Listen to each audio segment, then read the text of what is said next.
안녕하세요. 잡시광입니다.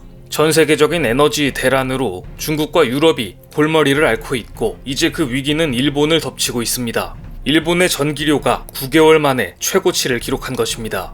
일본은 후쿠시마 원전 폭발 사고 이후 원전 가동을 중단했고 LNG나 석탄 등 기존의 화석 연료가 필요합니다. 하지만 최근 LNG와 석탄까지 오르면서 일본의 전력 생산 비용은 덩달아 치솟았습니다. 호주산 발전용 석탄이나 유럽의 천연가스 가격도 연일 급등세입니다. 다급해진 유럽연합은 천연가스의 공동구매까지 검토하고 있을 정도인데요. 결국 일본은 최근 신규 원전 건설을 언급하기 시작했습니다. 후쿠시마 원전 사고 이후 신규 원전을 건설하지 못했고 노후된 원자력 발전소가 가동 4개월 만에 다시 멈춰서는 등 에너지 확보에 비상이 걸렸기 때문입니다. 일본은 가동 연수가 40년에 달하는 노후 원전을 소형 모듈 원전으로 교체하겠다고 하는데 문제는 일본이 소형 원전을 건설하기에는 기술력도 부족하고 국제사회의 반대라는 커다란 산을 넘어야 하기 때문에 지금 당장 실현할 수가 없습니다. 에너지 확보에 다급해진 일본은 상대적으로 저렴한 미국의 셰일가스를 확보하기 위해서 현재 중국과 각축전을 벌이고 있습니다. 코로나19로 셰일가스 소비가 줄어 손가락만 빨고 있던 미국의 셰일가스 업체들은 세계적인 에너지 대란 덕분에 막대한 수입을 올리고 있습니다. 또 하나 에너지 대란 덕을 보는 곳은 러시아입니다. 유럽은 지금 푸틴의 입만 바라보고 있다 라는 말이 나올 정도로 러시아의 가스에 의존하고 있습니다. 에너지 수입의 큰 손인 중국이 석탄의 대체 연료로 LNG 수입을 늘리고 가스까지 대거 사들이자 러시아는 천연가스 공급을 무기로 유럽에 대한 영향력 확대를 모색하면서 콧노래를 부르고 있는 중입니다. 올해 유럽의 천연가스 가격이 280%나 폭등했는데 가스 공급량을 그대로 유지하겠다고 푸틴이 한마디 던져주자 갑자기 가스 가격이 안정되는 등 푸틴의 한마디에 유럽 천연가스 가격이 요동치는 중입니다. 세계적인 탄소 중립 기조에 따라 일본을 비롯해 세계는 지금 석탄이나 석유에 비해 비교적 깨끗한 연료로 인식되는 액화 천연가스, 즉 LNG 확보에 혈안이 돼 있습니다. 따라서 LNG를 실어 나를 LNG 운반선이 절실하게 필요해졌는데요. 그 최대 수혜자는 바로 세계 최고의 LNG 건조 기술력을 갖고 있는 한국의 조선사들이 되고 있습니다. 결국 절박해진 일본 국적 선사들이 한국에 고부가 가치 선박을 잇따라 요청하고 있습니다. 대당 가격만 2천억 원이 넘는 LNG 운반선에서부터 차세대 친환경 선박으로 꼽히는 암모니아 레디선까지 최근 일본 국적 선사들은 한국 조선사들에게 연이어 발주하고 있습니다. 영국의 조선 해운 시황 분석기관인 클락슨 리서치에 따르면 올해 1에서 9월 사이 일본 국적 선사들이 한국에 발주한 선박은 무려 11척이었습니다.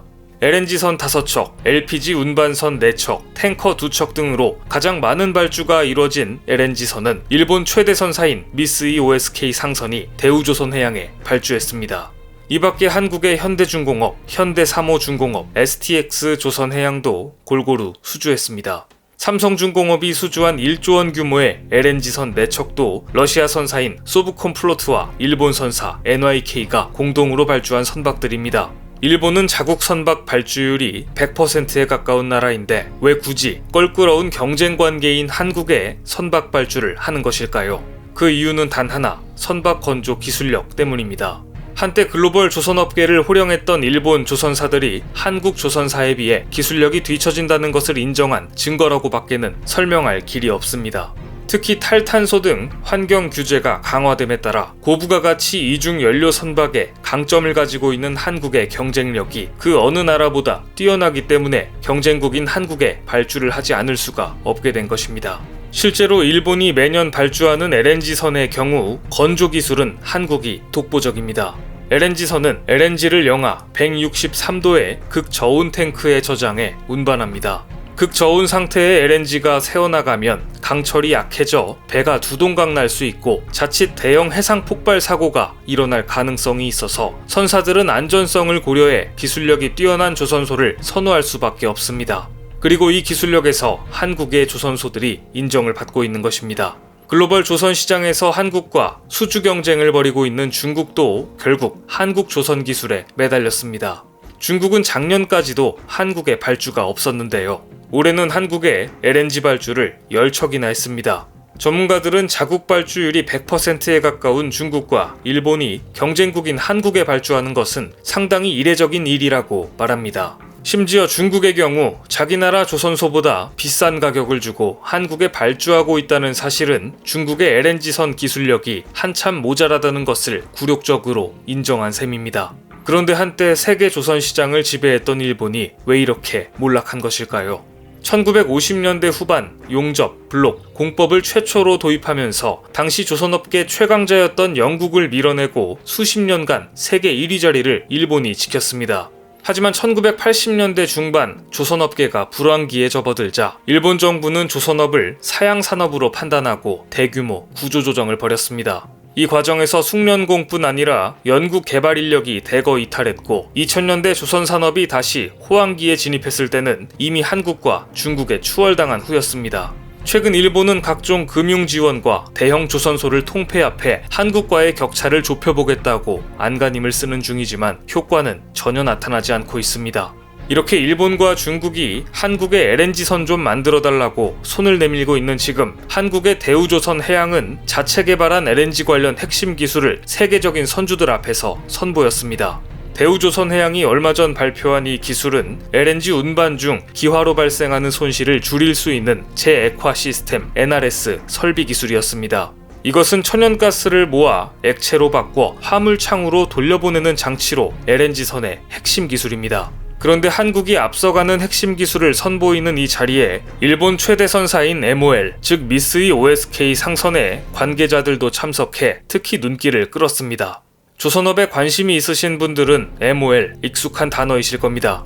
일본 조선업의 흥망은 2013년 일본 선사 MOL 컴포트호의 사고 이전과 이후로 나뉜다고 해도 과언이 아닌데요. 2013년 6월 17일 일본의 대표적인 선사인 MOL의 컴포트호는 컨테이너 4,382개를 선적하고 싱가포르항에서 출항하여 사우디아라비아의 제다항으로 항해 중이었습니다.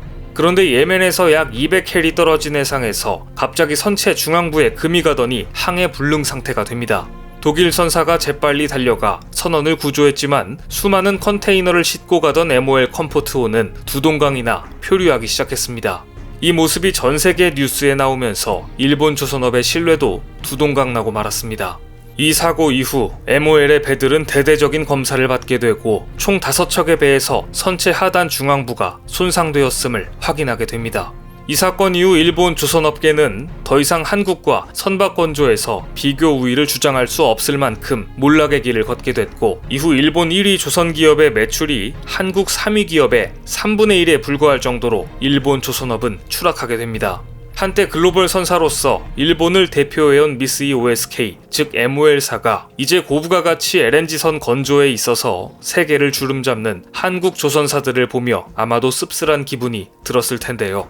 하지만 선사인 MOL도 살아남기 위해서는 대우조선해양의 신기술 발표회에 직접 참가할 정도로 이들에게 한국의 LNG선은 그만큼 절실해 보입니다. 오늘 준비한 소식은 여기까지입니다. 댓글을 통한 여러분들의 많은 의견 기다리겠습니다. 많은 분들의 생각이 모였을 때 진정 가치 있는 지식이 완성될 것입니다. 시청해주셔서 감사합니다.